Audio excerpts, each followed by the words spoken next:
वालेकुम वरहमतुल्लाहि वबरकातुहू। बिस्मिल्लाहिर्रहमानिर्रहीम। कैसे हैं आप सब लोग?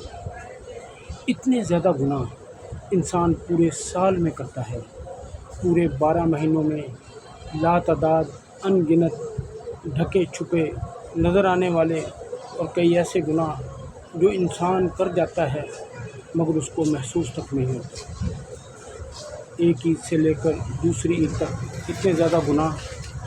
अल्लाह के नबी सल्लल्लाहु अलैहि वसल्लम ने फरमाया, जो यौम अरफा का रोज़ा रखेगा अल्लाह ताला उसके पूरे साल के गुनाह भी माफ़ कर देगा और आने वाले साल के भी, यानी आने वाले साल में जो उसने गुनाह करने हैं वो भी माफ़ कर देगा।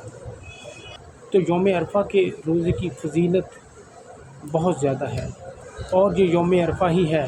कभी आपने सुना कि अल्लाह ताला यौम अरफा के दिन सबसे ज़्यादा लोगों को जहन्नम की आग से आज़ादी अता फरमाता है?